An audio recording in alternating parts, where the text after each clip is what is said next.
neutral. There's no neutral. If you're not preparing yourself for it, you're holding yourself back. There's no middle course. Like they say, you can't be neutral on a moving train. No. And then in the ayahs that follow, Allah subhanahu wa ta'ala showed us how to go forward and who is doomed by staying back. Continue that.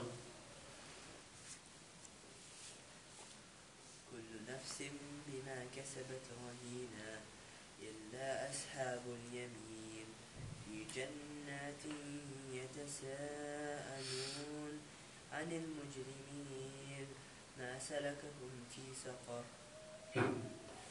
Allah subhanahu wa ta'ala in the next ayah said, كل نفس بما كسبت رهينة.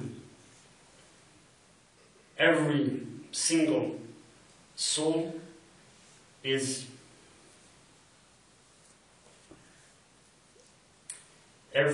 held in pledge for its deeds. What that means is that every soul is mortgaged by its deeds. Like a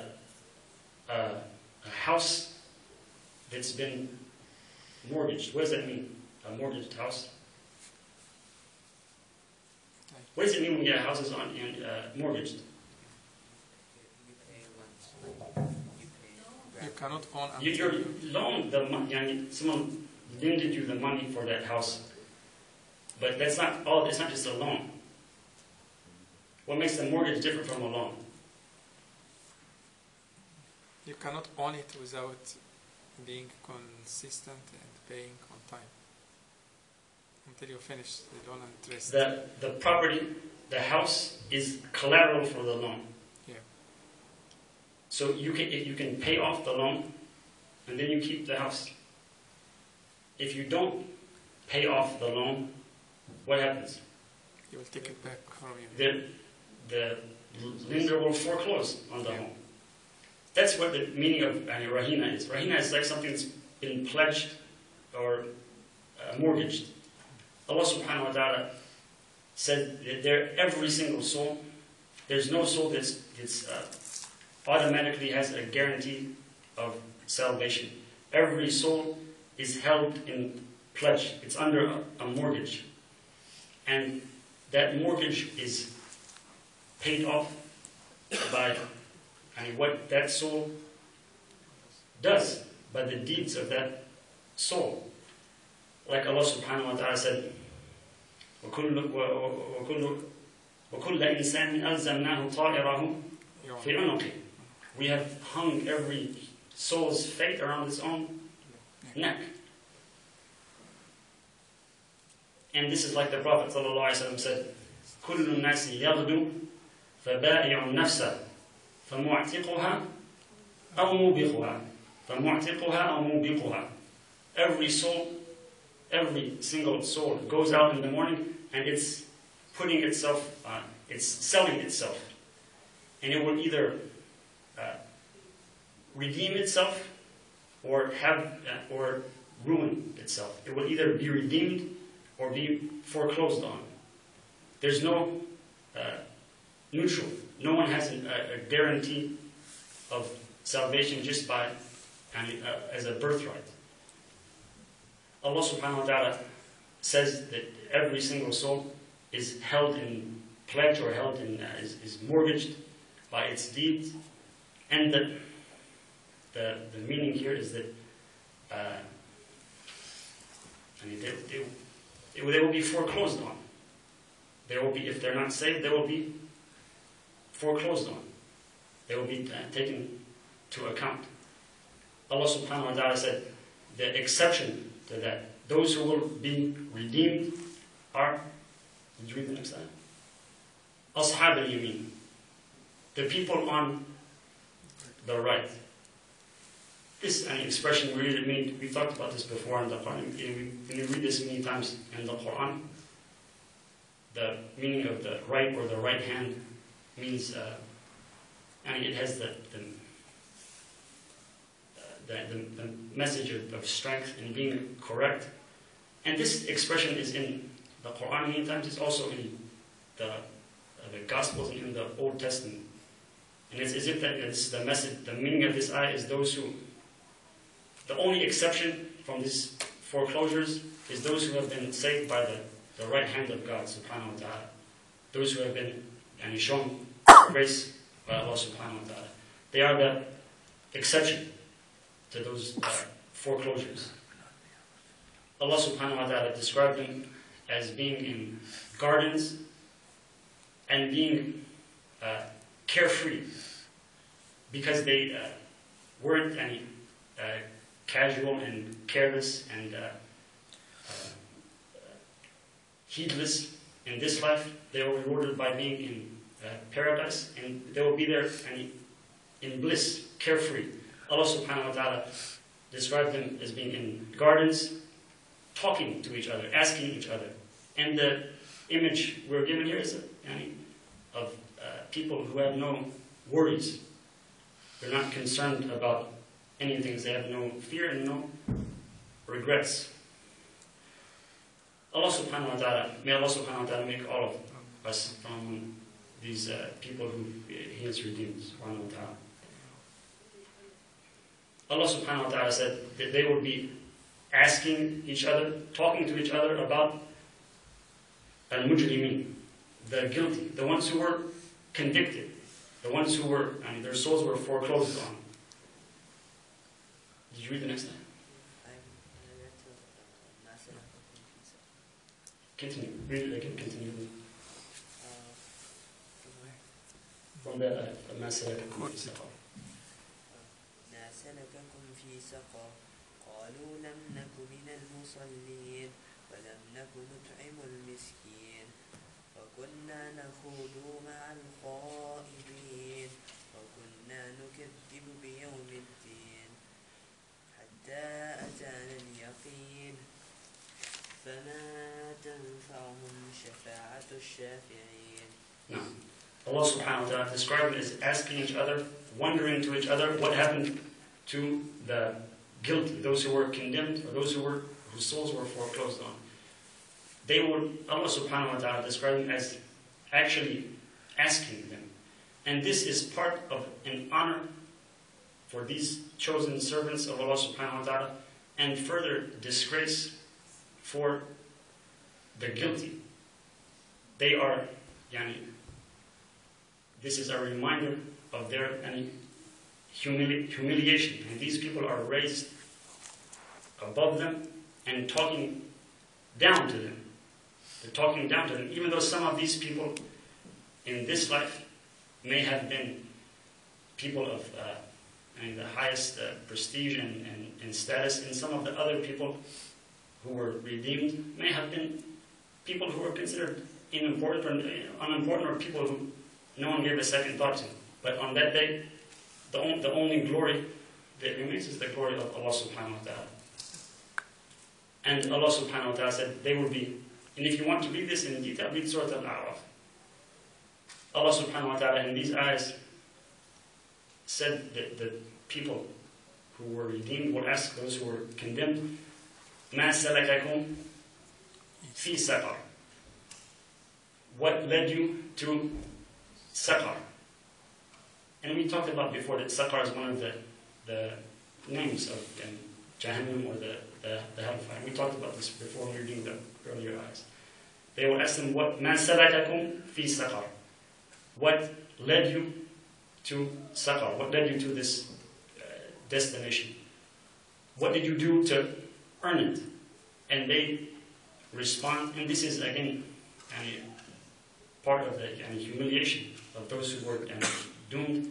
That they confess, they humble themselves, and they confess their sins, and they confess their fault. They say, the first thing they say, قالوا لم نكن من المصلين.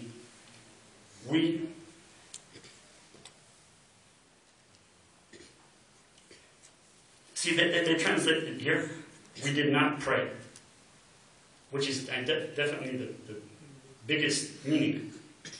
They did not give any of their time to serving and glorifying their Lord, who created them and made them and gave them everything that they had. They didn't pray.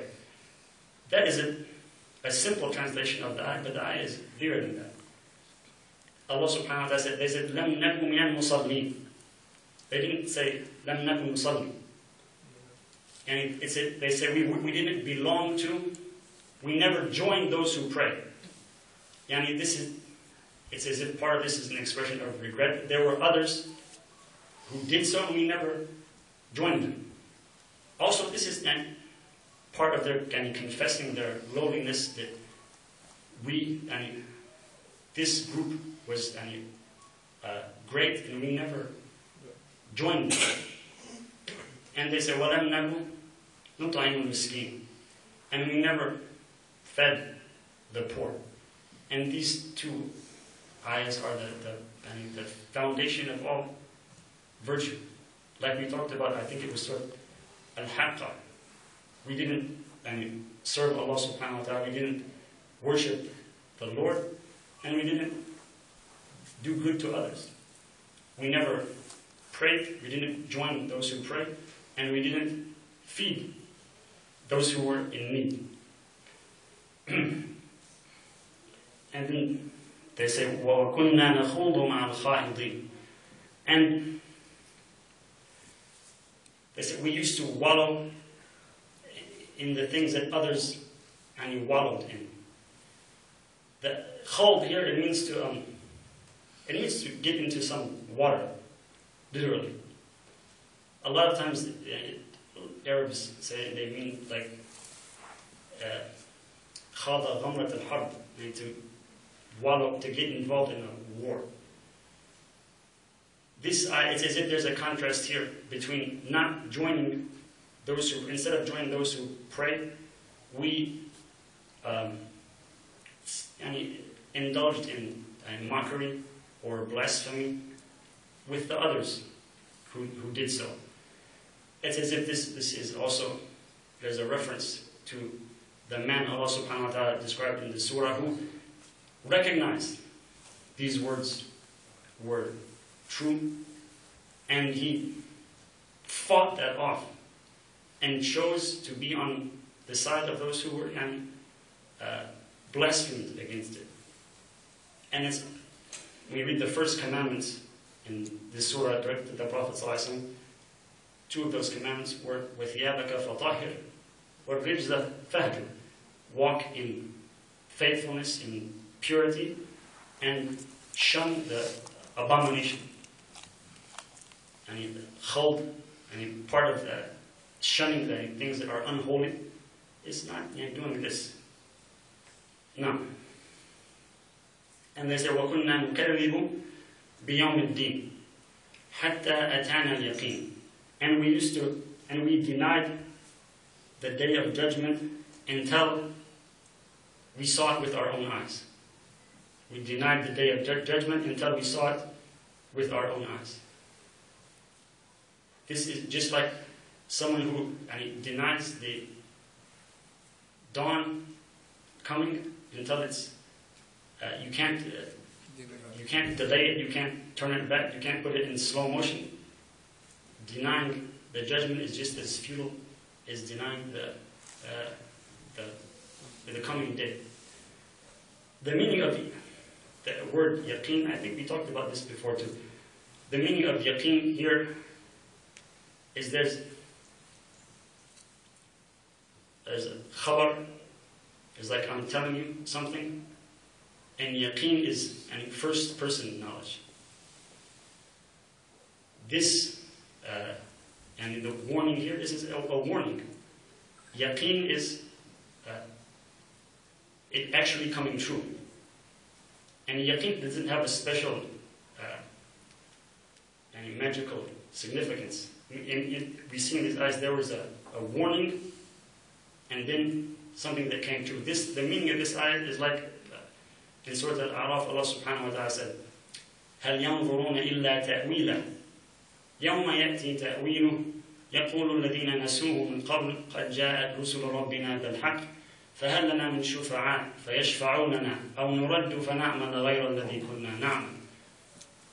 Allah subhanahu wa ta'ala said, are they just waiting for it to come true? On the day it comes true,